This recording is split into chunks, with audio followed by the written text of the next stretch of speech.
I don't know what exactly the contractual arrangement was. My recollection was hearing that the landowner was not a farmer, that they rented their land for this to happen. Now, exactly who is doing the farming, do you know? Yeah, I don't know. Yeah. Percy Schmeiser is the name of the man from Canada. So if you Google Percy Schmeiser, that's the person that you'll find out a lot of information about. And he's been fighting the fight for a long time. And just a little history, he was farming for 50 years on his land. And the drift went into his, little water aqueduct. And so it's a long story. Sapphire? What was it? Do you remember? I think it was canola, wasn't it? It was Canola. You're Yeah. right. It was canola. So, yeah, it was canola. So that was one thing. The other thing is Seeds of Deception by Jeffrey Smith is a wonderful resource, as well as the Organic Consumers Association. So if you're well versed in this, great, but those are places that if you have no understanding or you want to refer a friend and not explain the whole thing, those are really great resources.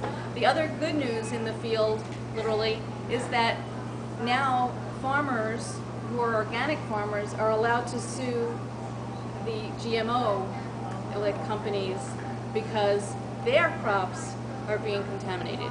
So lots and lots of activism over the years has started to show up, and there's tons and tons of resources out there. And I was at the first GMO meeting, and then I was away out of town, and I'm just so commending you guys for just rallying and getting so much done. And we're really good friends with Chris Hardy. He might be here actually soon, but I really commend everybody who's doing a good fight. Yeah, we're just, people who live around here who've heard about this, and I'm not a scientist or anything like that. So, yeah? I have a question. If I put my email address on this Peace House roster, does that mean I will get notices about your meetings? That's a different one. Okay. Okay, so that's the one for GMO-free Jackson County, right? So if you want to get on our list, you can put it on that paper there. Or you can go to the website, GMO-free-jackson-county.org, and you can sign up there for information or to help and to learn stuff and refer your friends and whatnot. Is the purpose of the GMO stuff here so that they can spray it to kill weeds without killing the plant? Is that what they do? Because that's what they do in the Midwest with Roundup Ready soybeans, which have completely taken over the soybean crop in the Midwest. That's what they do here then. Right. So what do they spray it with, Well, right at this point, they're at the point of growing GMO. They're using the plants here to grow seeds to sell the GMO seeds. So it's a seed crop. Is what the local thing is doing. They spray Paraquat, Roundup, all sorts of stuff. Yeah, and for the seed crops on Maui, it's the poisons are worse than the seeds. Yeah. And in terms of what the GMO does to the sugar beets, I don't know. I mean, there is a lot of it I know has been for making it so that it can take a lot more pesticides. There have been other experiments to make it like more drought resistant, or so that it. What was the other thing? Frost resistant. So they've been doing other kinds of experiments. One of their biggest money makers, though, is making crops that not only are more resistant to pesticides, but kind of need that pesticide. It's a whole money thing where they sell you the seeds and they sell you the pesticides, and it gets you hooked into where it's hard to get out. Well, in the Midwest, they've been having the Roundup Ready soybeans, I'd say, for about 10 years now, and they completely dominate the market. But what's happening, the weeds are evolving so that they're resisting the pesticide. Yeah. And so it's going to take stronger and stronger pesticides to get the job done. So it's an insidious kind of thing. And they're also are claiming in their literature that it improves the yield. And there have been some instances where the first couple of years it's been improved, but the long term is that the yield's going down. Again, nature's adapting, the weeds are coming back, and obviously, just learning to grow in cooperation with nature and the organic and permaculture methods, when they get established are having better yields now than the GMO crops. So, yeah? Greg, do you have some information of how we can be of help? Yes. We will need people to gather petitions. So if you're interested in it, that's this Sunday? Yes. Yeah. You want to speak to that? Right. We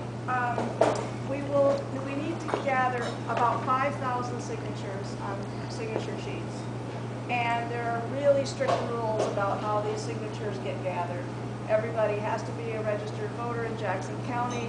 The circulator must witness every single signature. They must have a copy of the entire 8-page ordinance that's being proposed with them at all times. So there's trainings associated with gathering these signatures. The first of these trainings is going to be this coming Sunday, the 27th, which is over Labor Day weekend, yes, but there will be plenty more on Memorial Day weekend. And I want to say that the Ashland Food Co-op has been enormously supportive of our efforts. So this training, and every Sunday, for the next 5 Sundays, there will be a training at their classroom, which is at 300 Pioneer Street. It's from 1 to 3 p.m. And the other thing, though, is we did have to get a lot of legal help in order to make this ordinance something that really was going to be effective, would have teeth, and yet also provided due process, because we investigated other ordinances that other counties had tried to put forth, and some that got shot down in the courts. We examined why they got shot down, and we wanted to really make this as bulletproof as possible. That has cost us quite a bit of money, to be honest. I mean, not as much as you might think. Our lawyers were very kind to us. But we have an indebtedness there that we have to repay. So there's no substitute for filling out the little pink cards associated with these and helping out financially. As Herb mentioned, there are a couple of Quaker women who are doing a benefit dinner, and this will be all organic food. And if they fill up the house over capacity, they're going to do another one. So it's $25 a person. It'll be great food, a great opportunity to get to know other people with similar points of view, and all the proceeds are going to go directly to the campaign. We know that we cannot win this just in Ashland alone. We've got to get out to Medford. So we're having our first meetup for Medford. And we encourage you to be from Central Point, Jacksonville, and other communities. And that will be the following Sunday, June 3rd, from 4 to 6 p.m. at the Medford Library. If you know anybody that lives outside Ashland, especially, try to encourage them to come to that meetup. And we will have an introduction about what GMOs are, why they're so, and why this is so important. One of the things that the food co-op is going to be doing is they're looking at getting in Jeffrey Smith to be a speaker. So watch for these kinds of events. If you're a member of the food co-op, you may have noticed the whole centerfold of this month's newsletter from the Ashland Food Co-op is all about GMOs and why to avoid them and how. And they are really looking to us for help so that people can help them get the GMOs off their shelves. The only way they can get them off their shelves is by people refusing to buy them. So there's no substitute for education. Find out what foods do contain GMOs and just don't buy them. So all that's really important. And are you all working with the Medford Co-op? Yes, they're not, they are just getting started. They don't even have policies in place yet to determine what kinds of things they're going to be able to support and how. So they're really looking at the Ashland Food Co-op for a lot of guidance on these kinds of things. So the answer is yes, but we're not as closely coordinated with them at all yet as we are with the Ashland Food Co-op. But they have sent out an email for us to their members, directing them to our website, so that was great. Are there other fundraising or informational events? Oh, June 20th at the Jackson Wellsprings is going to be a big solstice event with Fan Jam. So, and they're again giving all the entire proceeds from that concert to this campaign. So just be on the lookout for more events of this type.